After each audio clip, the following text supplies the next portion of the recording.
Arab somsasi saharli iftorlik uchun ayni muddao. Ishimizni unga razrıhlitel, droji, tuz solib, yaxshilab aralashtirib olishdan boshlaymiz. Iliqdan suroz sut, yog' solib, xamir holatiga keltirib, 25 minut xolodilnikda tindirishga yuboramiz. Nachinkasi uchun tovuq filesi, piyoz, eng mazali bahadirov sirlari, tuz, murch, mayonez. Tingan xamirimizdan 25 ta zuvala chiqdi. Video tagida to'liq proporsiyani yozib qoldiraman. Xamir yoyganingizda xamiringiz o'rtasi qalinroq, chetlari ingichka bo'ladi. O'rtasiga sariyog' surib, bu yoq tarafga o'girasizda, xuddi videoda ko'rsatilgandek tugib olamiz. Nega sariyog' surdik? Hozir tugayotganimizda qaranglar, orqa tarafiga xamirini bundoq yopishtirib qo'yishimiz uchun qulaylik bo'lish uchun sariyog' surib olindi. Umuman qalin bo'lib qolmaydi, ichlari bemalol pishadi. Ustiga tuxumni sarig'ini surib, xohishga ko'ra kunjut sepib, 200 gradusda 40 minut duxovkaga boramiz. To'xtang. Yurachani bosib qo'ying, ko'nglim ko'tariladi. Shunaqangi mazali, shunaqangi sochni chiqadi. Mazasiga gap bo'lish mumkin emas. Olinglar.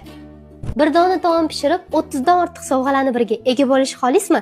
Bahadirov sirlari bilan xohlagan taomingizni pishirib, mana akkauntim va Bahadirov akkauntini o'zingizning Instagram profilingizda, postda va storiesda atmetka qilasiz va xudo xolisa bir haftadan keyin 30 dan ortiq sovg'alarni primoy efirda birgalikda o'ynaymiz. Shartlari juda ham oson. Yana ham to'liq ma'lumotni kommentariyada yozib qoldiraman. Bosh sovrin elektropech va mani offline va onlayn kurslarimga voucher. Undan tashqari 20 tadan oshiq qimmatbaho sovg'alarga ega bo'lasiz. Omadingizni sinab ko'ring.